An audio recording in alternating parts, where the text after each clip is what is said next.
Welcome to the original 18 painting series, where each week I paint a different legion from Warhammer's Horus Heresy, and I tell you about the lore while you see the paint scheme coming to life on screen. We're starting with one of the most pivotal legions in the Imperial history, originally known as the Lunar Wolves, and later infamously known as the Sons of Horus. They were the largest instigators of the Imperial First Civil War, the Horus Heresy. The Lunar Wolves hailed from their homeworld of Chthonia, one of Terra's closest planetary neighbors. It was so close, in fact, that travel to and from the planet didn't even require warp travel. Chthonia no longer exists in Imperial records, whether due to the crimes of Horus, or because it was mined to its core and stripped of all its resources. This remains unknown. Horus, the Primarch of the Lunar Wolves, was the first of the Emperor's lost sons to be discovered. His pod landed relatively close to Terra, and for many years, he was the Emperor's only known Primarch. During that time, they formed a deep bond, with Horus receiving the Emperor's personal guidance of training and affection. When the time came, Horus was given command of a legion made from his own gene seed, the Lunar Wolves.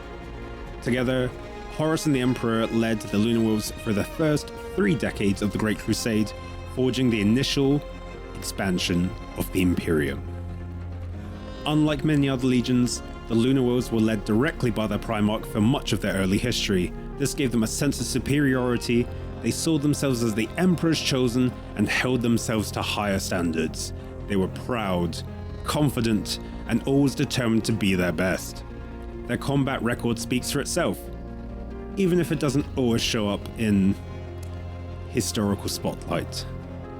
During the early crusade, Horus and the Emperor campaigned together extensively, reinforcing the image of Horus as the Emperor's favorite. But as more Primarchs were discovered, the Emperor had to divide his attention. Eventually, he left Horus in command of nearly all the Imperial forces. This was a great honor, and Horus earned respect of his brothers and their legions as well. Horus was not only granted more flexibility than other commanders, he was also allowed to employ his forces not just as warriors, but as diplomats. This included embracing certain local customs, like the warrior lodges. This would play a much darker role.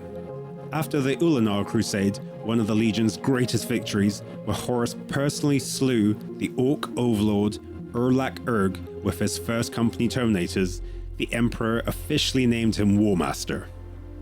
This title gave him supreme command of all the Imperium's forces in the Great Crusade. Following this honor, the Emperor suggested Horus rename his legion to reflect his new status.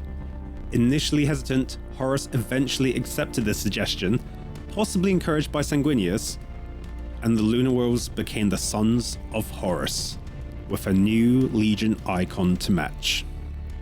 But everything changed after Horus was gravely wounded on the moon of Davin by Eugene Tamba. He was brought to a temple of the Serpent Lodge to heal, and was inducted into their inner circle. After this event, some claimed Horus changed.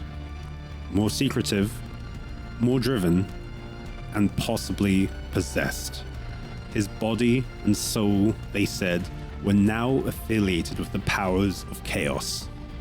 At the start of the Horus Heresy, the Sons of Horus numbered between 130,000 to 170,000 Astartes, a powerful force led by a once heroic Primarch, now turned traitor. So now with the dawn of the Horus Heresy, whether you still chant Lupercal for the warrior he was, or now for the War Master he has become, you're ready to dive into the Sons of Horus. Get ready for painting the living and kill for the dead. Next week, we're tackling the Ultramarines.